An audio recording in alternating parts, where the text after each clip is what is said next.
Gledate podcast Udruženja za ekologiju i zaštitu životne sredine GEA iz Pirota, koji je podržalo Ministarstvo zaštite životne sredine Republike Srbije kroz projekat Digitalni ekolozi.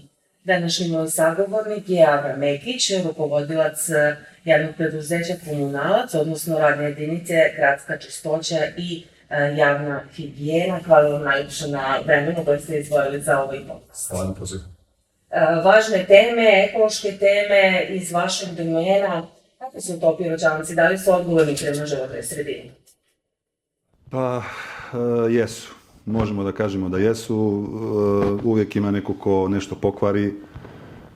To su pojedinci koji čine neku štetu našem gradu u smislu obaranja kantica, lomljenja drveća, sadnica, bacanja smeća tamo gde mu nije mjesto, tako da uvijek ima neko ko pokvari to što mi radimo. Koje su pozitivne stvari upravo u ovoj priči vezano i za saradnju s Komunalcem i regionalnom deponije Pirot? Ta međuinstitucionalna saradnja je veoma važna. Imate dobru saradnju što se tiče samog odvoženja otpada, same selekcije i deponovanja na samu regionalnu deponiju u Pirotu. Da, mi od 2013. godine prevozimo komunalni otpad na regionalnu deponiju. Tad smo ujedno uključili i sva sela u Pirotu što se tiče postavljanja kontejnera i uvođenja sistema bacanja komunalnog otpada, a od prije 3 godine smo počeli sa radom i sa primarnom separacijom, čiji se otpad također odvozi na regionalnu deponiju i što se tog dela tiče, odvajanje otpada je dosta pomoglo u smanjivanju samog komunalnog otpada i manjem trošenju tela regionalne deponije za naredne godine. A što se tiče saradnje sa pomenutim preduzećem, do sada nije bilo problema, tako da neće ni biti. Kakva je saradnja sa Udruženjem za ekologiju GEA? Koliko je važna saradnja upravo sa civilnim sektorom, ali i sa samim stanovništvom? Pa u nekoliko navrata imali smo komunikaciju sa pomenutim udruženjem i pokazalo se kao dobro. Tu je bilo raznih prijava određenih deponija, lokacija koje se nalaze pogotovo u nekim selima gdje mi odreagujemo na taj način što pošaljemo mehanizaciju, uklonimo tu deponiju. Međutim, problem se stvara nadalje zato što se te deponije obnavljaju.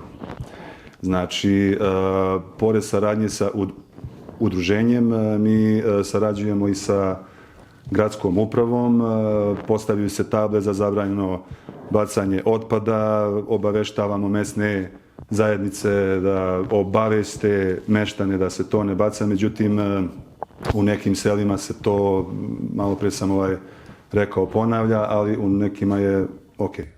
Kada govorimo o samim divljim deponijama na teritoriji našeg grada, odnosno cela opština koju pokrivaš tako, zajedno sa selima postoji veliki broj divljih deponija i to zaista jeste problem i sa sagovornicima do sada smo isto konstatovali da su zapravo sami građani, odnosno meštani sela, upravo krivi za stvaranje divljih deponija. Kako i na koji način institucije mogu da reaguju?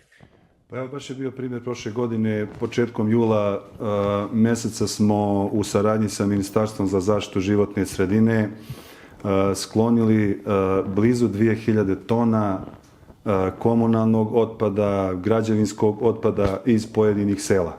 Bukvalno su te deponije očišćene do kraja. Znači da ne ostane ni jedan papir ni bilo šta drugo. Nakon toga mi smo, kad smo završili te poslove septembra, počeli smo da obilazimo te lokacije i primetno je da na nekim mestima tih divljih deponija se ponovo stvara smeće. Jedino gde sad za sada nema, što smo vidjeli, je takozvani srednji put gdje je postavljena kamera od strane opštine i pretpostavljam da je to neki faktor odlučujući da neko nešto ne baci. Da li su upravo te kazne donekle i onaj neki alarm koji se uključi kod ljudi da ne bacaju smeće gde ne bi trebalo? Ja mislim da da. Mislim da može i preventivno da djeluje na druge. A sa druge strane, kad pogledate, 100 puta smo pričali o tome, edukacija da se radi mladih ljudi i tako dalje. Krene se od kuće, pa onda idemo u vrtić, pa idemo u osnovnu školu, pa idemo kroz srednju školu i tako dalje. Posle su to neki veliki ljudi koji bi trebalo da znaju šta se radi, ne samo to. Ako ćemo nekoga da edukujemo duži niz godina da nešto ne baci tamo gde mu nije mjesto, ja onda ne znam stvarno. Ali da, edukacija ok, ali sve je to posle u svesti samih nas, ništa drugo. Kroz brojne edukacije i od malena u vrtićima, u osnovnim i srednjim školama, čak više pažnje posvećuje sam ekologiji. Pa trebalo bi da se posvećuje, da. Mada mi imamo akcije sa vrtićima, sa školama, pogotovo kad je bilo uvođenje primarne separacije otpada, tada smo prve kontejnere i postavili u školama. Dečica su se dogovorila da ponese svako po jednu flašu ili bilo šta, neki karton i tako dalje. I ja se nadam da su to nastavili i kod kuće da rade.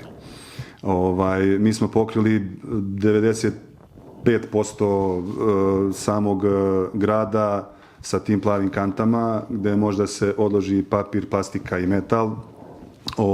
Samo nismo tamo podelili gde neko nije bio kući, gde smo ostavljali obaveštenja, ali evo, ako neko bude gledao, pozivamo te ljude da se jave i da doprinesu samim tim da se odvaja otpada. Što se tiče samog funkcionisanja javnog preduzeća Komunalac, kako iz svojih sopstvenih sredstava, tako i uz pomoć gradske uprave, lokalne samouprave koji je osnivač, tako i preko ministarstva, brojne donacije, kako u vidu i kanti i prevoznih sredstava, koliko je to znači?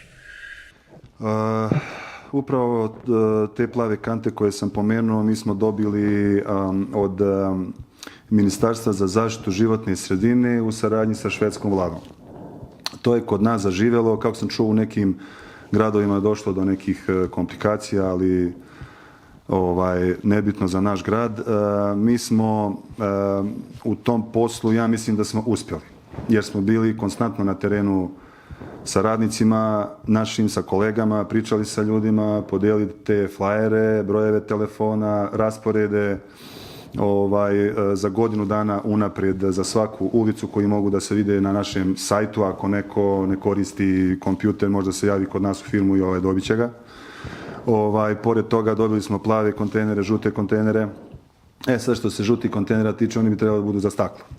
Međutim, mi još uvijek kao narod ili naši korisnici se ne pridržavaju toga. Tako da sa žutim kontejnerima malo problema ima.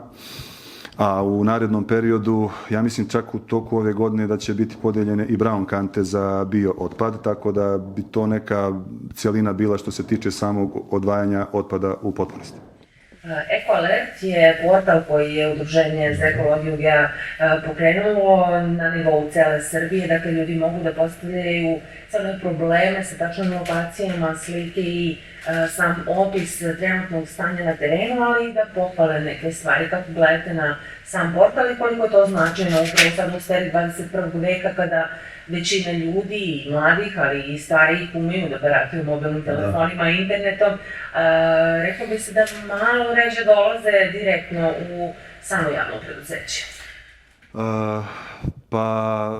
Ja mislim da je dobra stvar. Nama dosta stvari stiže mailom, tako da je brža reakcija, brže može da se odrade neke stvari, naravno i telefonom, ali možda utiče na nekoga da neko malo i pocrveni, što kažu kod nas, ako se prepozna da je to uradio i ako je neko prijavio baš isključivo tog čovjeka, ako je bar uopšte moguće, na primjer na sajtu udruženja i tako dalje. Ali u svakom slučaju mislim da je dobro. Šta je ono što možemo da uradimo mi sami uz pomoć upravo institucija da malo više podignemo svetlost o zaštiti životne sredine? Iz našeg ugla koji smo u ovom poslu 24 sata. Kad kažem 24 sata, kreće nam od 6 ujutru. Prva smena završava se do 2. Pa imamo prečišćivače koji rade do 10 uveče, a kad je letna sezona, onda i peremo ulice do 6 ujutru. Znači, 24 sata smo aktivni.